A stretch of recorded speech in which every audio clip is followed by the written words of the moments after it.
Here we go again.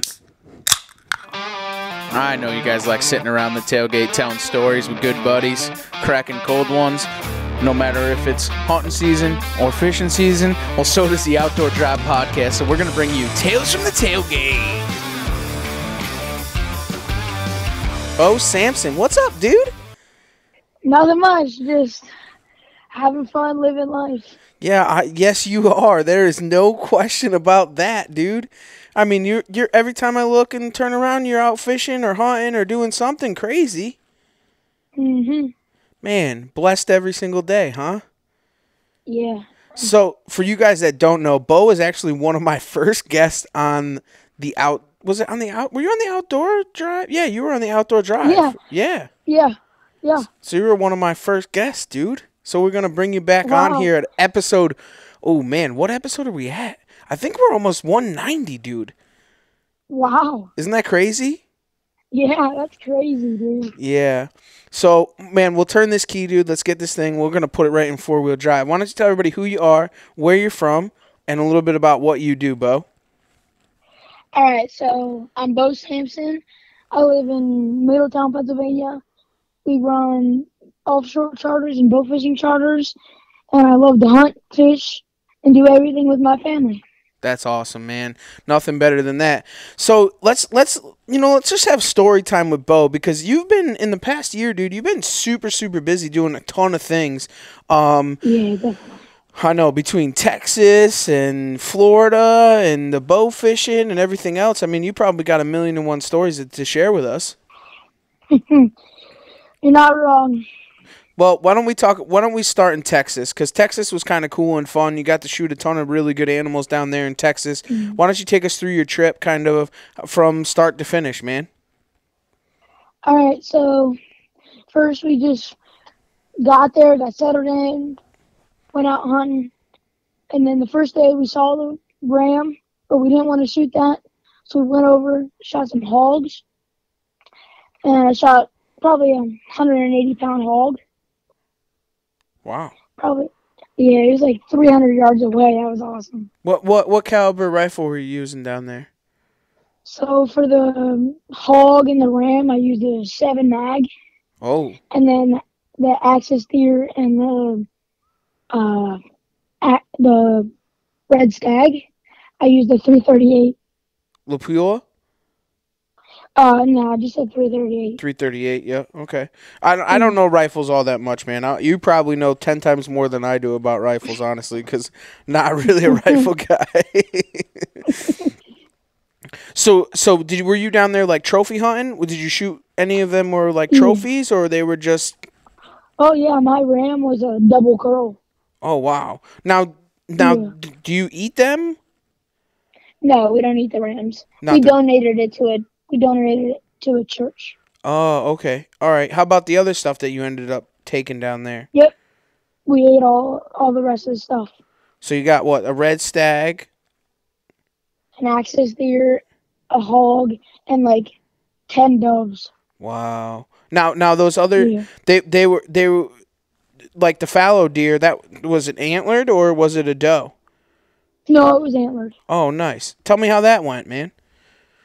So we weren't even supposed to shoot the axis deer, but the cattle farmer came up and saw it in the fence.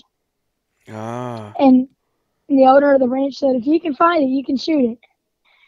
And that sucker took us 3 hours to find it. Come on. Mm-hmm. How did you end up finding them? My dad just seen his like white nose moving around. Inside of like the cattle or like? No, the cattle were like not far from it, but they were like stuck in the cedars. The axis was. Jeez. And how far was he when he took a shot at him? Probably 40 yards. Oh, you got that close to him? Yeah. Jeez. Mm-hmm. How'd he taste? Would it taste good? Oh, it was amazing. Was it? We had 700 pounds of meat from there. From your Texas trip? Yeah. My dad shot a scimitar horned oryx and a water buffalo. Oh, jeez. Mhm. Man, so the freezer's full. Yeah, it is. Dang. Did you? All right. So on the last podcast that we had our good buddy Will Jimeno on, and he had also killed a water buffalo in Argentina, and they say that it's the best eaten meat that there is. Would you agree or disagree? I would agree. Really? What do you think it tastes like? I can't even I don't really know, honestly. I don't know what you can compare it to. Really? Is it like a beef Yeah, or is it like it's almost like a beef, yeah. yup? Is it real But tender all the way through, or is there different pieces of meat that are a little bit tougher than others, or yeah, there's different cuts of meat, yeah. yup? And then you just grind those ones up. But like the back Hmm. strap, for example, is probably pretty tender and tasty. Yeah. You don't need much seasoning on it. I just use some little plug to my boy Jeremy at Hunt Chef. I just Ooh. use some of his seasonings. Oh, you like his seasonings? Yeah, Well, yeah. he makes coyote taste good. I've seen that, yeah. So his seasonings must be that good. Mhm. Yeah. So how was it hunting in Texas? Was it a little bit different than anywhere else that you've ever really hunted, Oh, or definitely, yeah. It was way different. what made it so different? Just like the landscape and half of the ranch was just flat and dry, and another half of it was like downhill woods. Could barely get through it. Ah, okay. So a lot of prickly stuff there to Hmm. to stick you too, or Yeah. did you have to worry about snakes or anything like that? I know like Texas is known for stuff like that. Mhm. We just wore these called snake gaiters. Yep. They're like chaps, Yep. pretty much. Yeah, And we that just wore them. they keep you safe from that stuff. Yeah. Well, you're used to that anyways. Everywhere else that you go has all kinds of snakes everywhere, right? Yeah. Are you afraid of snakes? Not really. No. If you don't mess with them, they won't mess with you. Yeah, well, I tell myself that too, but then I get the heebie-jeebies and freak out every single time I see one. So I'm like a little schoolgirl when I see a snake. I run the opposite direction every single time. So bring us up to speed, man. You were just down in Miami for a little bit of time. How was that? What Yeah. take us through that trip, man, because you were down there for quite some time. Take us through a couple of days of Mhm. fishing and what you did and how you did it. Elaborate on everything so everybody kind of paint the picture for everybody. What do you say? Mhm. So the first 2 days we came down there and spent some time with some family, and then for 2 days we went fishing. The first day was just me, my mom, and my dad, and it was really special for him and me and my mom because we each caught our first sailfish. Whoa. Yeah. All right, you got to feed me into this one here, buddy. Tell me what kind of baits did you use? Were you trolling, chunking? What were you doing, man? Like, take us into it. So we were using a live ballyhoo. Mm-hmm. Well, we had one live ballyhoo, one dead ballyhoo, and some butterfish, and we were kite fishing actually. Oh. Yeah. And that was with New Moon Sport Fishing with Captain Jack. Okay. And kite fishing, can you explain it to everybody? Because a lot of the listeners may not even know what kite fishing are. We have some bass fishermen, some trout fishermen, a little mix. Not too many people are kind of diverse into the real blue water fishing. So the easiest way I can explain kite fishing is basically a kite strapped to a fishing rod. And then it's like, if you know what an outrigger is, it's literally that. Just it keeps the bait on the top of the water, and then if the fish hits the bait, then it's like a bobber. And then if the fish hits the bait, then it's gonna rip down, and then it'll be able to run. And then that's when you reel it in. And one of the good things about kite fishing is it does like you just said, Beau, it keeps that bait up on top of the water, so all of your blow ups you can see them, and especially with sailfish, right? Like sailfish come flying out of the water to grab that bait. Yeah, definitely. Yeah, yeah. Did they all come off the kite, or did any of them come off of a different bait, or? No, they were all off the kite. So you saw every single blow up that had occurred. Yes, sir. So who caught the biggest one? You, mom, or dad? Me, Yeah, how big was it? 88 inches. Wow. What was the fight like? It it was crazy. It wrapped around the boat 3 times. What? Literally. What do you mean? Yeah. We had to go up on the deck around it and then fight it for like 2 minutes up on the deck until it actually wanted to circle around. That happened like 2 other times after that. Come on. Yeah. Was the motor running, or were you just dead still? We were drifting. Okay. But I'm saying, like, when you're fighting the fish, is the motor on? You know, like shark fishing or whatever. Sometimes when you're fishing some of these blue water fishing, you keep the motor on and you're trying to control that fish to keep it in the off the stern of the boat. Is that how they do it down there, or? No, they just literally they didn't care really. They just left it off. And you're just running around the boat aimlessly trying to catch up on this fish and just doing circles around the boat? Yep. I bet you it was quite havoc.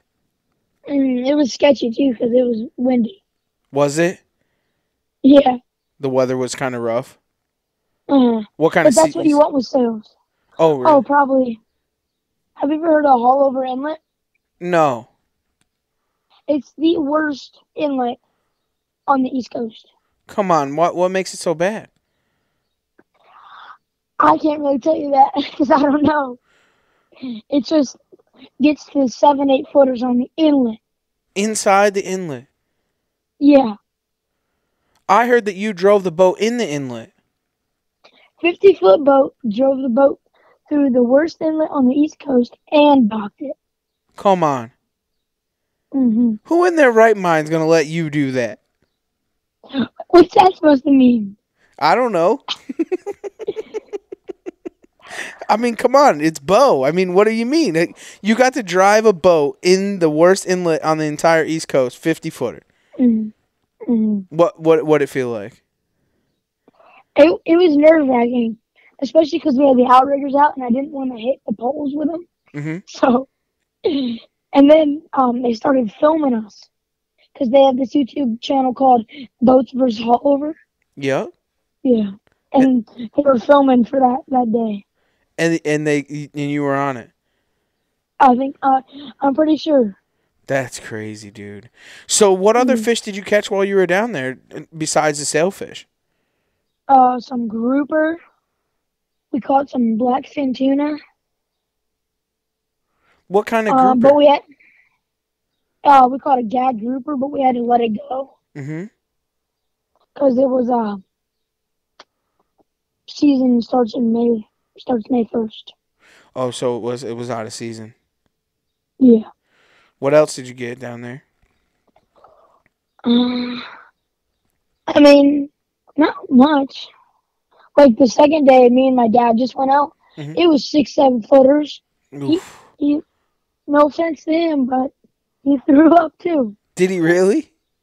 Yeah, he's chumming the waters for us. Was it like a puke and rally, or was he done for the day? He was done for the day. So you were just catching all the fish while he was sleeping. Oh my gosh, I can't believe I didn't tell you this. What's that? So we went into the bay and like the little back bay to catch some snook. Mm-hmm. That didn't work out. So we set a line for tarpon. Yeah. But we didn't find any at this one spot. So we were driving around looking and found these dolphins. And then seen these other little fins coming out. And then like, oh my gosh, tarpon airing out. It was awesome. And then we hooked onto this one tarpon. Just guess how much it weighed. I don't know. 200. How much 181 pounds. What? Oh no, sorry. 180 pounds. That's what we estimated it. Wow. Between 180 and 200. Dude, come on. And you caught it? Yeah. We didn't. So, You know, like if you leader a tarpon, it's a legal catch, right? Yeah. We leadered it at least 4 times. It drove us about 2.5 miles. Dragging you around. And it took us about an hour to reel it in and stuff. And then it broke us off on a pylon. So you pulled up on these tarpon and they're airing Mm-hmm. out, and so what you what kind of bait are you casting at these things to make them bite? What was going on? We were using a live herring. Yep. That's literally it. And on the spinning rod, Yep. did they lock you in on a bell or what? Or you just freehanded it? I just used one of the little like pads that stick on the butt of the rod, Yep. and that's it. And you fought this I was thing just for how long? probably an hour. Jeez, all by yourself. Mhm. Wow, man, that's crazy. How many Yeah. inches do you think it was? Oh, I can't even. I don't even know. Mm-hmm. At one point, it was airing out like 2 foot. It Jeez, was 2 foot out of the water. that's There, crazy. it might have been 75 inches Wow, and 200 pounds, at least. Yeah, maybe. dude. That's crazy. Mhm. That's probably the best fighting fish you ever fought, or what? That or that stingray, the world record stingray that I got. Oh, bow fishing. Yeah, You think pound for pound they're probably close to each other? yeah. How Oh, big but we was? didn't. Okay. What's that? What's No, that? no, go ahead. But we didn't. We weren't bow fishing for the tarpon. No, just rod and We reel, were. right? Yeah, yeah. And how many pounds was the stingray? 201.1 pounds. Jeez. And that's a world record. Yes, sir. Wow. That's I crazy. actually, Oh, I actually just got the plaques for it. Like 2 days ago. what? I did see that. But you got a couple different Mm. plaques. Yeah. So I got the youth world record, and these were the plaques that I had. Now I don't have the adult world record anymore, but we did the adult world record plaque just 'cause Okay. I had it. So I got the adult and youth world record for Maryland, or yeah, the adult and youth world record, and then the state record for Maryland. Those three. For the stingray. Yes, sir. Wow. Butterfly, stingray. That's crazy. That's awesome. Mm-hmm. See, you're just so diverse in everything that you do, Bo. I mean, you're like the next up and coming Tim Wells, man. Like always out there killing something, dude. Like, do you ever go to school? Like, what's up, man? Like, I'm jealous of you, bro. Like, you're always out there doing something crazy. It doesn't. I mean, it doesn't get better than that. So anything else that you did in Florida? I seen some pictures of you freehanding, trying to catch some things off the dock. What was that all about? Let me think. What was that? You kept throwing some bait in there. I think it was mackerel or something. Oh, yep. So there was this like 250-pound Goliath grouper. Yeah, and we just tied a rope to a mackerel, Mm-hmm. and that sucker came up and tried to hit it 3 times before it actually got it. And you hold on to it, or you just let him kind of have at it? No, we just let him have it. Jeez. And he was like right But it was underneath the dock. yeah. He was what? He was underneath the dock right Dude, there. that's crazy. How did you know that he was And there? these other guys they're buddies of the charter that we went with, Mm-hmm. and they said they see him all the time, so we waited a little bit for him to come out. I'm surprised you didn't grab a rod and try and catch him. And then there was this probably 500-pound bull shark in the marina. Really? It was crazy. It was huge. What It did he looked do? like a great white. We fed him a blackfin tuna carcass. Come on. It's crazy down there, huh? Yeah. It's like the straight Amazon. The biggest shark I've ever seen in my life. Was that blackfin? Uh, tiger shark. Tiger shark. Where was that? The Miami, Florida. Was that in the marina or was that when you were out fishing? No, that was in the marina. Wow. He was just swimming around in the marina. Mm-hmm. How big was he? Probably 500 pounds. Come on. Mm-hmm. Did you try and feed him or anything, or you just? Yeah, we fed him a blackfin tuna carcass. You fed him too? Mm-hmm. What'd you have him right at the back of the boat? They had him up on the bow. Mm-hmm. So we walked up there and yeah. Man, I'm surprised a guy like you didn't just get in there and try and wrestle him down. I would have freaking died. Yeah. Well, so after Miami, you left and you went to Ohio, right? Yeah. So what kind of happened down in Ohio? I shot the biggest turkey in my life. Come on. Mm-hmm. Dude. So tell us about it from the car ride. Be in depth. We all need to hear this story. This is very important. So we were literally on our way to Ohio, and our buddy that we were hunting with says, "Get here fast. There's birds." So we did, and we went out the first day, and we got all settled in. And first thing, when first light comes up, and then shooting light comes up, we hear, "Boom, boom!" Two big gobblers, probably 200 yards away, with 3 hens. Mm-hmm. And we were ripping on them. They would not leave those hens until my dad got smart and started doing a little Jake purr, like how it's like a little rougher than a hen purr. Like a fighting purr? Yeah. And then he started smacking his hat on the ground like they were fighting. Mm-hmm. And then they started, and they look at us like, "What the heck is that?" And they started running to us.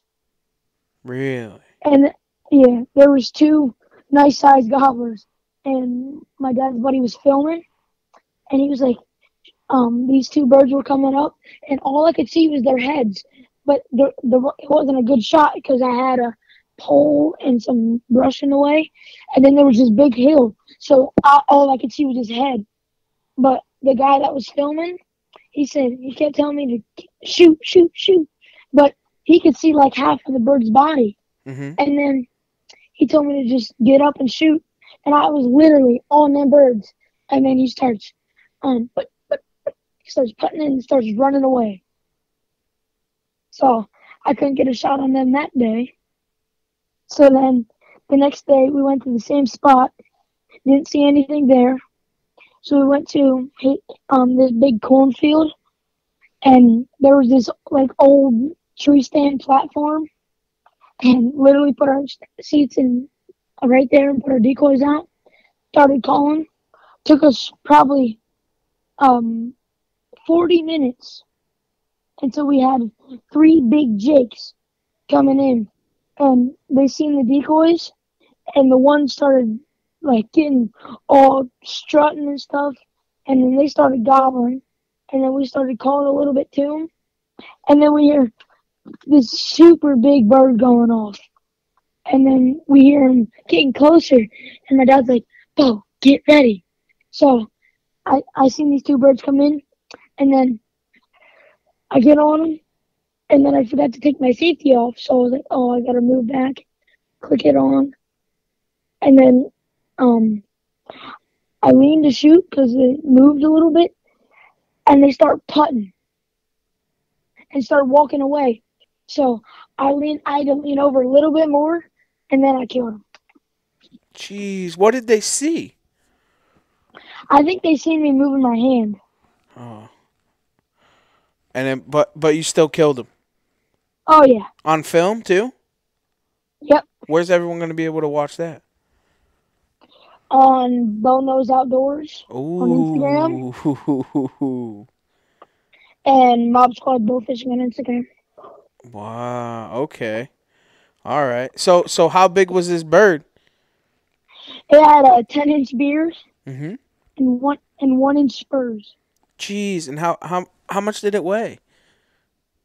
I guess probably 30 pounds. 30 pounds? Mm-hmm. Jeez, that's a monster. Yeah, it was fat. Doggone 30-pounder. Mm-hmm. Jeez. So that was your first long beard that you ever shot? Mm. Yeah, I shot at Jake last year. Where was that, back home, But Pennsylvania, or is that? yeah. So when you were hunting down there, are you trying to roost them birds at night, or you just getting in on them in the morning, knowing that them birds are there, or? So every night we would go out and listen for gobbles, Yep. and then we would see if we would hear any gobbles over in that field, that's where we sat. And then you just hunt in that field and hope for the Yep. best. I shot that bird at 7-Eleven. In the morning. Yep. 7-Eleven. So he come pretty much right off the stick then. Yeah.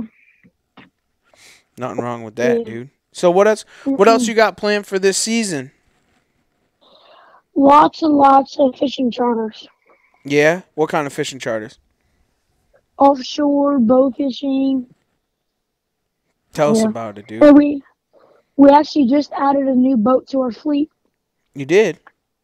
Yep. We have a 40 cowboat.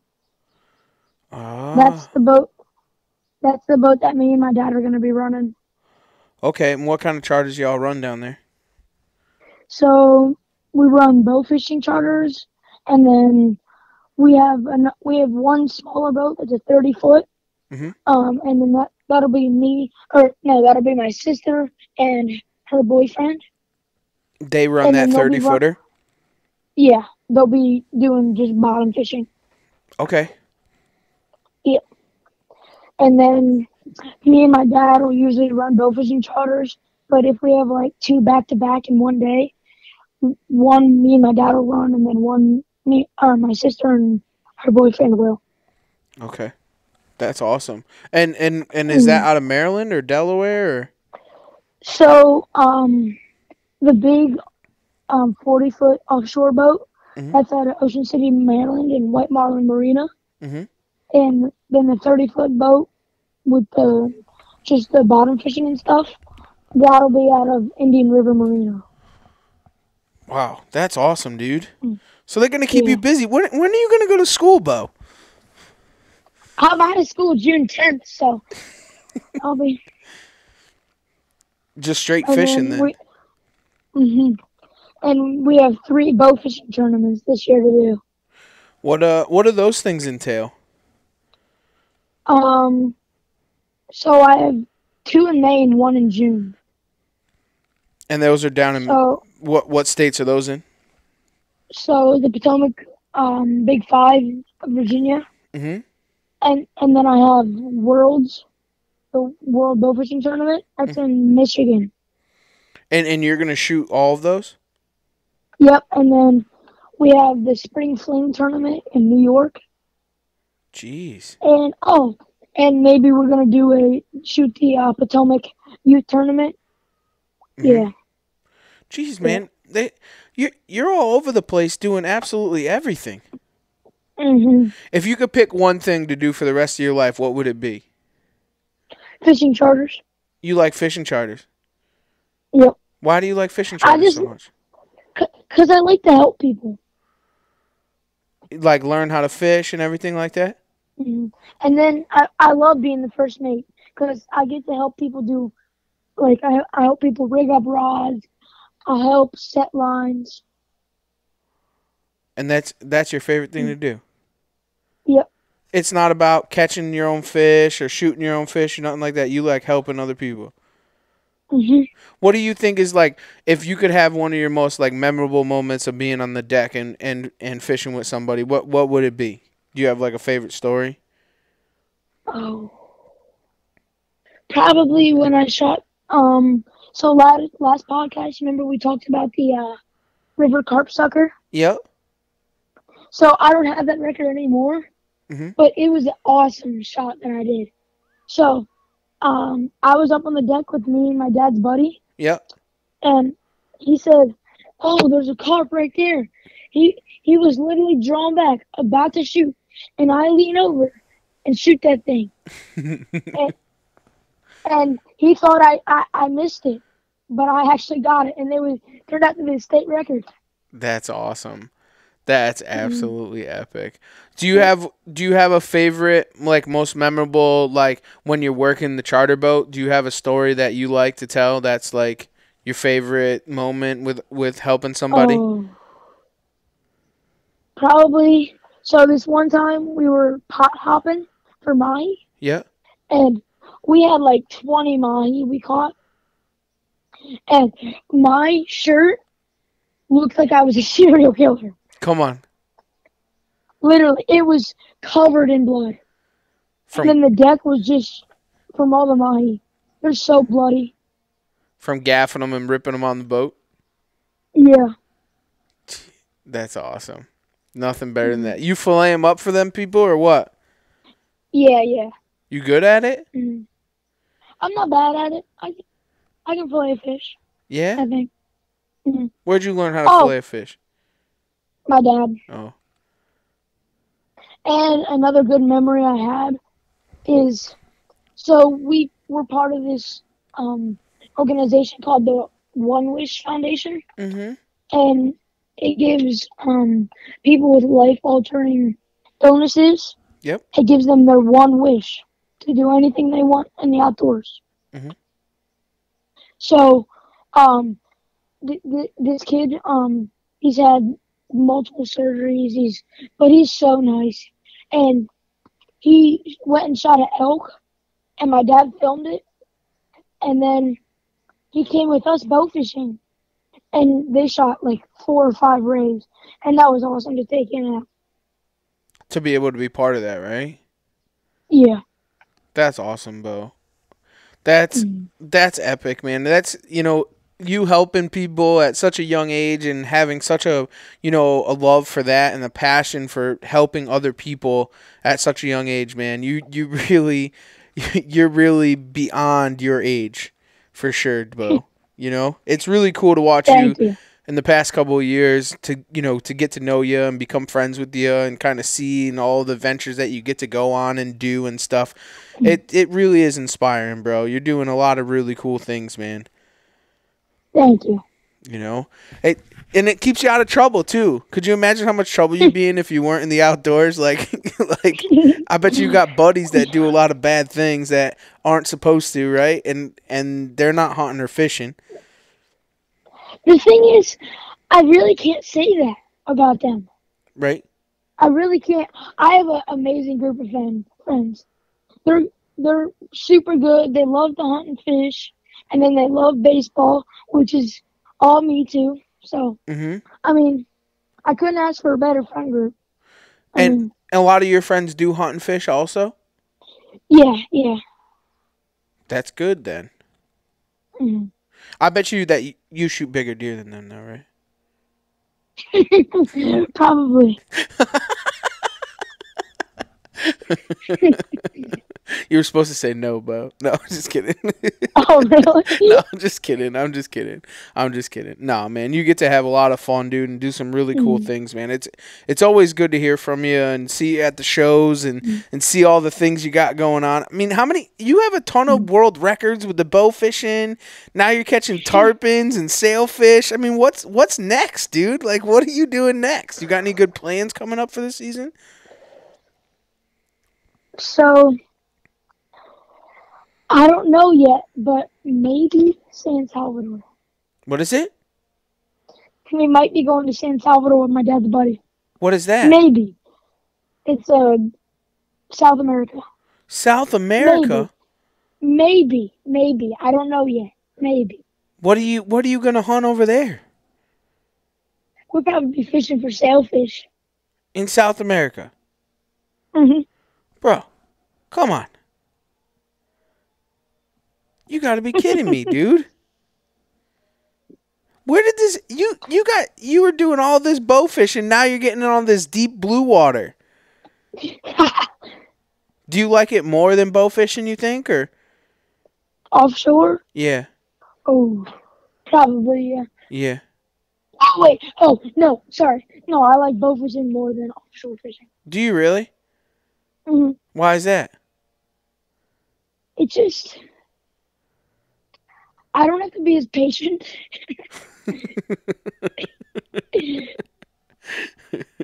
You can just shoot away, right? Mm-hmm. Shoot anything And, you like, want. it's like, I don't really know. It's just like, I can't even explain why I like it more, honestly. But it's just your thing, man. It's in your blood. That's what you started doing. Mm-hmm. You're good at it. Mm-hmm. You have fun with it. Mm-hmm. You guys get to do it all the time.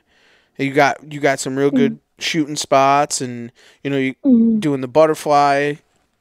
They're probably pretty cool. You know what I'm saying? So it's kind of like it's first instinct for you, dude. Mm-hmm. It's like riding a bike. It's just you're just so used to doing it, right? Mm-hmm. Yeah. Now you guys take a ton of people out on the charter boat too, bow fishing. Mm-hmm. Yeah. Yeah. That probably keeps you pretty busy. Mm-hmm. That's awesome. Well, where can everybody find that stuff? So they can go to Mob Squad Bow Fishing, and then you can message my dad, and then we'll have our website up. I gotta figure what the website is. Right, I gotta figure that out. I still don't know what it is. Is it up already? I don't know. All right. Well, if it is, I'll make sure I'm going to put it in the link below. So it is. It's just not done. Okay. Like, we have our old. Like, if you go to Mob Squad Bow Fishing charters, it's going to take you to all of our old charters, like, with the old bow fishing boat. And, like, it'll say we're in Pennsylvania still. Okay. Well, I'll make sure to link at least the Instagram. I'll link the Instagram below. So that they can go and check that out. And then what's up with your Instagram, dude? You got your own little Instagram feed thing going on yourself. What is that all about? Beau Knows Outdoors. Beau Knows Outdoors. That's it. It's just kind of like your journey, kind of like a little vlog of kind of what you've been doing and reels and stuff like that. Yep, that's exactly it. What you got anything cool on there that people can go and check out? You can see my first turkey. You can see me feeding the glass grouper. Soon you'll see the video of a couple of jakes strutting, and then me shooting the longbeard. Do you have a YouTube too, or just sticking to the Instagram? So I'm gonna start a YouTube channel soon, but my dad has a YouTube channel. What's that? Mob Squad Bow Fishing. And that's his YouTube over there. I bet you're the star of the show. Yeah, probably. I'll make sure to link that thing below for sure, so that you can check it out. But soon I'm probably gonna start a YouTube channel, doing some like rigging videos and stuff like that. And then I'm gonna start posting like making rigs and stuff like that on Instagram too. Awesome, man. Beau, before I let you go, buddy, I got one last question for you, and you probably already know what the question is, but I'll ask you anyways. Beau Sampson, what drives you outdoors? It's just my journey. What I do, helping people, doing everything outdoors. My life is outdoors. And I can't get enough of it. Well, you heard it from Beau Sampson. Beau, how old are you? 12 years old. 12 years old. And you just kicking it back and just doing it and living the dream. Man, if I could tell you one thing, dude, is just keep keep on the right direction. And one of the most important things, keep helping everybody, dude. I think that's one of the most important things that you do is helping people and doing it for all the right reasons. There's a lot of kids out there that now are doing it for love and likes, and they're not doing it for the right reasons. And one of the things that I like you for is because you do things for other people. You know, like the program that you work with the people that might not be able to do things down the road or whatever, and taking those guys hunting and all that stuff, and you being at the shows. Nothing better than showing up at the Harrisburg show with Beau with his cowboy hat and cowboy boots, putting a smile on your face. I mean, there's nothing better than that, dude. So keep doing what you're doing, Beau, and you know, we really appreciate everything that you're doing. And for everyone else, thanks for taking the ride right here on the Outdoor Drive.